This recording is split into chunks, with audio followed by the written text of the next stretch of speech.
ஆண்டவராய் இயேசு கிறிஸ்துவின் நாமத்தினாலே எங்கும் நிறைந்தவர்களுடைய சார்பாக வாழ்த்துக்களை தெரிவித்துக் கொள்கிறேன்.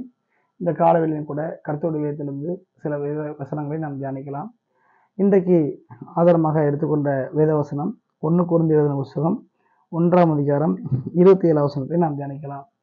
இன்றைக்கு செய்தியினுடைய தலைப்பு என்னவென்று சொன்னால், தேவன் தெரிந்து கொள்கிற விதம் என்கிற தலைப்பிலே நாம் பார்க்க போகிறோம். தேவன் தெரிந்து கொள்ளக்கூடிய விதம் என்கிற தலைப்பிலே நாம் பார்க்க போகிறோம். இந்த உலகத்தில் பலவிதமான தெரிந்து கொள்ளுதல் உண்டு. உதாரணமாக ஒரு வேலைக்கு செலக்ட் பண்ணுறாங்கன்னா திறமையானவங்களை பார்த்து செலக்ட் பண்ணுவாங்க. அல்லது ஒரு விளையாட்டுக்கு செலக்ட் பண்ணணும் அப்படின்னா அதில் திறமை இருந்தால் நல்ல விளையாடுறவங்க இருந்தால் செலக்ட் பண்ணுவாங்க.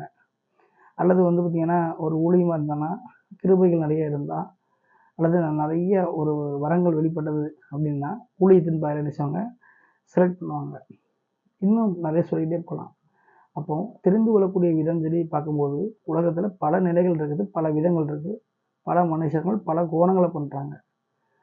இவங்க எல்லாருமே பண்ணுகிற விதங்கள்லாம் வித்தியாசம் இருந்தாலும் எல்லாருமே மனுஷங்க தான். ஆனால் தேவன் அப்படி செய்கிறது கிடையாது. தேவன் தெரிந்து கொள்கிற விதம் முற்றிலுமே என்ன செய்யுது, வித்தியாசமானதாக காணப்படுகிறது. அவர் தெரிந்து கொள்ளக்கூடிய விதமே அருமையான ஒரு காரியம்தான்.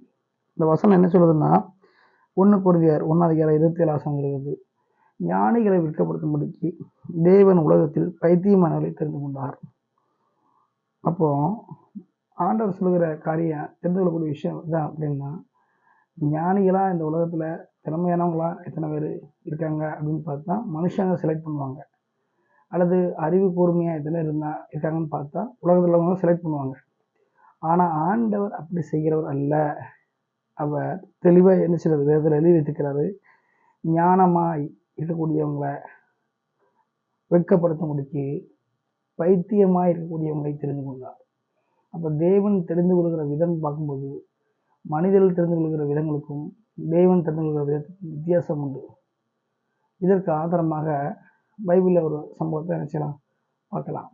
ஆண்டவராக இயேசு கிறிஸ்து ஒரு முறை அவர் தன்னுடைய ஊழியத்தில் தன்னோடு பணி செய்ய வேண்டும் என்பதற்காக அவர் இரவெல்லாம் ப்ரேயர் பண்ணிட்டு ஜோம் பண்ணிட்டு அவர் காலையில் நினைச்சிட்டாரு, அவர் சீசர்களை செலக்ட் பண்ணுறார்.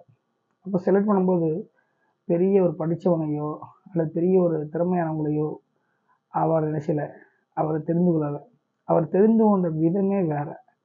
தமக்கு சித்தமானவர்களை நல்ல விருப்பத்திற்கு ஏற்றார் உள்ளவர்களை தான் தெரிந்து கொண்டார். எடுத்துக்காட்டாக பேதுரு பார்த்தீங்கன்னா அவர் ஒன்றுமே படிப்பறிய இல்லாதவர், பேதமையாக இருந்தார்.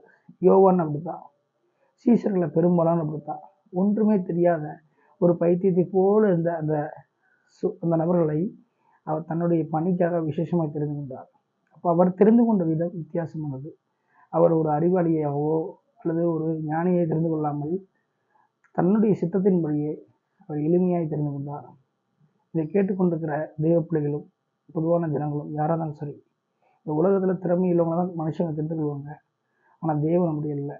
அவர் திறமை இல்லாட்டாலும் பைத்தியமாய் எண்ணப்படக்கூடிய ஒவ்வொருவரையும் தனக்காய் தெரிந்து கொள்வார். கேட்குற ஒவ்வொரு வாலிப பிள்ளைகளும் சகோதரிகளும் தெரிந்து கொள்ளக்கூடிய விஷயம் என்னன்னு சொன்னால், ஒருவேளை நீங்கள் படிக்கிறவங்களா இருக்கலாம், தொழில் செய்யறவங்களா இருக்கலாம், வேலை செய்யறவங்களா இருக்கலாம், இல்லை ஊழியர் உள்ளவங்க கூட இருக்கலாம். எனக்கு எதுவுமே தெரியலையே, எல்லாரும் என்னை ஒதுக்குறாங்களே, எல்லாரும் என்னை அவமானப்படுத்துகிறாங்களே நீங்கள் நினைக்கலாம். வருத்தப்படாதங்க.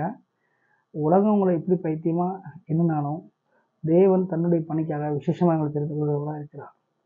எனக்கு அவங்க நீ கண்டுக்கல, இவங்க நீ செலக்ட் பண்ணல, இவங்க நீ அவமதிக்காங்கன்னு நினைக்காதீங்க. உலகத்தில் மனுஷங்க அப்படி இருந்தாலும் தேவன் தனக்காய் உங்களை தெரிந்து கொள்ள வல்லவராக இருக்கிறார். எனவே இதை கேட்டுக்கொள்கிற ஒவ்வொருவரும் ஒவ்வொரு வாலிப சகோதரர்களும் தேவன் தெரிந்து கொள்கிற வேதம் என்னென்பதை நாம் பார்த்தோம்.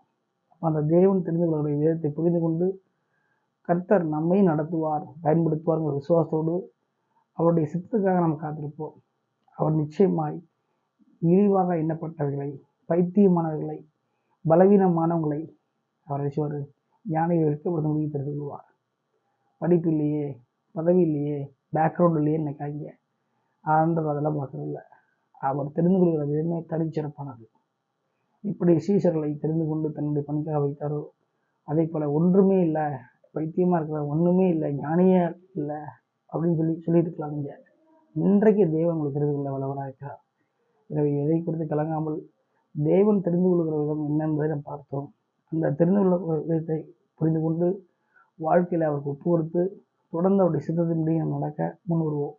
தொடர்ந்து இந்த வார்த்தை கேட்கிற ஒருவரும் இந்த வார்த்தைக்கு தங்களை அர்ப்பணித்து தேவன் தெரிந்து கொள்ளக்கூடிய விதத்தில் நானும் இருப்பேங்கிற விசுவாசத்தோடு முன்னேறி செல்ல வேண்டும் என்று சொல்லி உங்கள் ஒவ்வொருவரையும் எங்கும் நிறைந்தவர்களையும் வாழ்த்துகிறது. ஆமேன், ஆமேன்.